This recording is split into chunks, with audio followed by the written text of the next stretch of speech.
Здравейте, приятели, аз съм Айхан Фая. Както знаете, в моят YouTube канал има много качени видеоклипове на тема предсказания за бъдещето. И именно, приятели, днес в този видеоклип ще ви споделя предсказания, съобщения, изказвания от миналото, които се сбъдват днес, тук и сега. Видеоклипът съм сигурен, че много ще ви хареса, приятели. Аз съм Айхан Фая. Ако накрая на видеоклипа сметнете, че този видеоклип е бил интересен, информативен и образователен, бих се радвал за един лайк, един коментар и защо пък не абониране с камбанка. Сега ви желая приятно гледане, приятели. Повечето от предсказанията от миналото са много странни и объркващи, предупреждения или просто съобщения за потомствата ни. Някои от тези прогнози са просто абсурдни, някои за щастие не се сбъднаха, въпреки убедителните си аргументи, а някои се сбъднаха и може да се сбъднат и още в близко бъдеще. Предвид настоящите ситуации в света, днес ще говорим от предсказанията до невероятни писма от миналото. Направете си по едно кафе или чай и ви желая приятно гледане.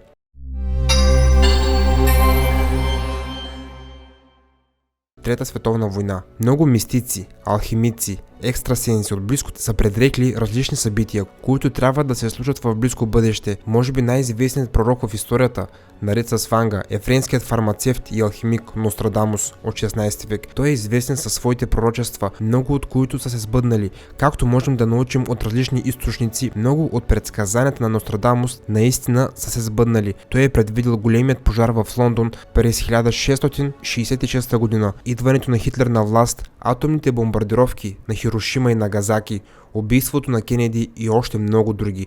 Освен всичко друго, френският алхимик е предсказал, че няколко века след смъртта му, светът ще се изправи пред два мащабни войни. Той също така прогнозира, че на нашата планета ще се проведе Трета световна война, която ще започне през 2019 година в Близкият изток и ще продължи 27 години. От една страна, много от прогнозите на алхимика са се оказали верни, така че трябва да внимавате. От друга страна, Нострадамус е грешил в своите прогнози повече от веднъж.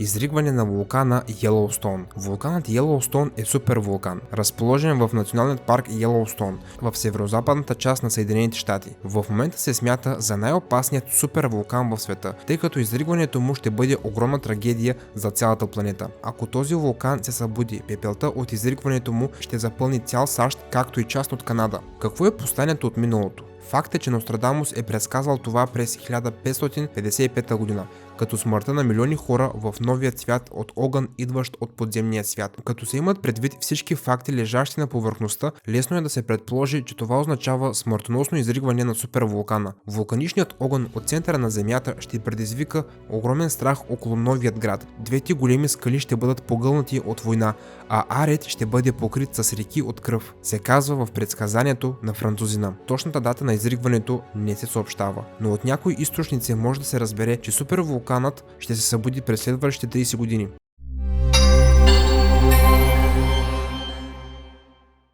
Антарктическият щит. В края на 50-те години на миналият век учените са открили, че ледената покривка на Западна Антарктида е различна от тази на Гренландия. Те са забелязали, че щитът на Гренландия се намира в долната част над морското равнище, а Западният антарктически щит лежи в подобие на гигантска купа, разположена в земята под морското равнище. Учените са били разтревожени, че много странна физика държи цялата структура, както пише директорът на британското антарктическо изследване Дейвид Вон, тъй като скалата е под морското равнище. Ледената покривка е прикрепена само защото е твърде дебела. По един или друг начин, няколко десетилетия по-късно, американецът Джон Мърсър се е опитал да обясни тази необичайна особеност с факта, че хората затоплят земното кълбо, като замърсяват атмосферата с въглероден диоксид. Още през 1978 година той е предупредил, че взаимодействието на топла океанска вода и скалистата купа в Западна Антарктида може да доведе до катастрофа и рязко покачване на морското равнище. Той също така е нарекал щита нестабилен и уязвим, като е посочил, че вече се топи, тъй като нивата на океана постепенно се повишават. По целият свят много учени са пренебрегвали предупреждението на Мърсър, но през 21 век думите му ще се окажат пророчески. В момента проблемът с топенето на ледниците и общото затопляне на климата е актуален. С цел борба за изменението на климата през 2015 година е било подписано Парижското споразумение за регулиране на мерките за намаляване на въглеродния диоксид в атмосферата. Точките от споразумението ще започнат да се предлагат и изпълняват постепенно през годините.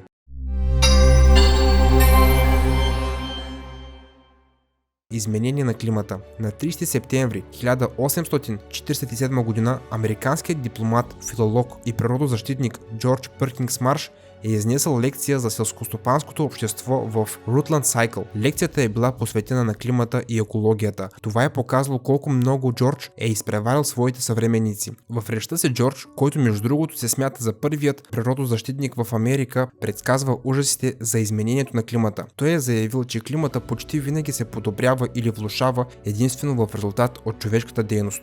Марш е подчертал, че ако човечеството активно изгаря гориво, както и пресушава блатата и изсича гори, то в бъдеще силно ще се обвинява. В лекцията си екологът е обърнал внимание дори на такива процеси и явления като образуването на парниковият ефект и градският топлинен остров. Това са понятия, които започнаха да се използват активно много по-късно. Тази лекция не е била много ясна и разбираема за неговата аудитория и много хора напълно се пренебрегнали предупрежденията му. Но днес всеки от нас знае, че Джордж е бил абсолютно прав. Наистина, ние унищожаваме нашата екология и климата за наше добро. Дърветата се изсичат със стотици хектари в името на строителството и се изгаря тонове гориво. Проблемът за опазването на ресурсите и околната среда през 21 век е един от ключовите в целия свят. И очевидно още през 19 век Джордж вече е знаел, че това ще се случи. Но лично аз вярвам, че всичко ще се нормализира и балансира.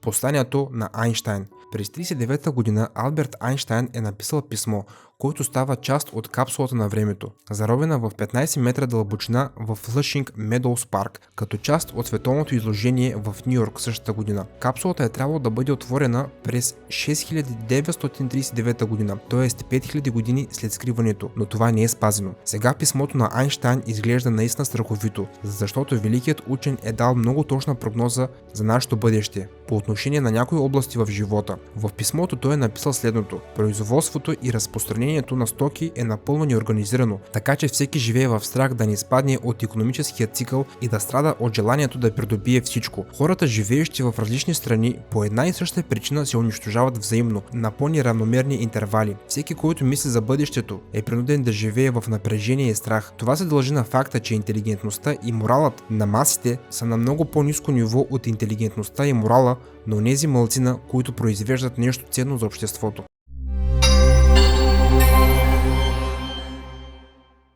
Азбест. Азбестът е влакнест материал, който се използва при производството на различни неща. На първо място, азбестът е известен със своята токсичност, опасен за хората и околната среда. Загрижеността за азбеста възниква през 30-те години на миналият век, но докладът от 38 година, който доказва смъртността на този материал, е игнориран. Но както можете да видите сега, този доклад е истинско предупредително послание, тъй като смъртността, която носи азбеста, вече е очевидна.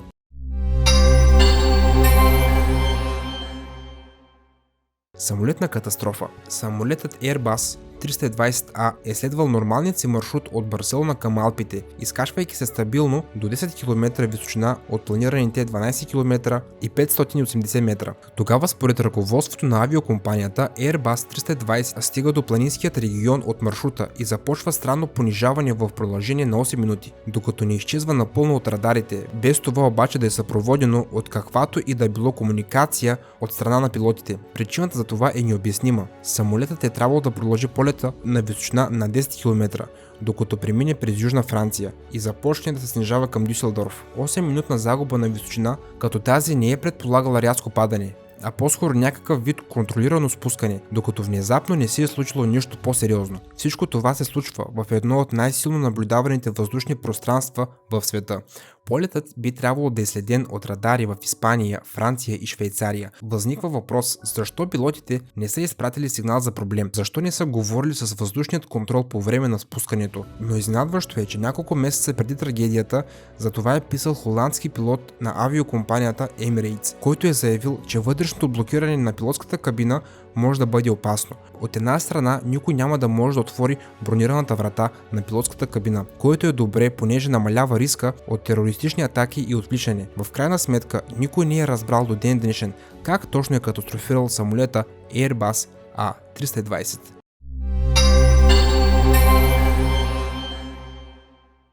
Европа пустош, Америка разделена. И разбира се, не може без предсказание на световно известната Ванга. Може да се отнасяте към Ванга по различни начини, но много нейни прогнози се сбъднаха през годините.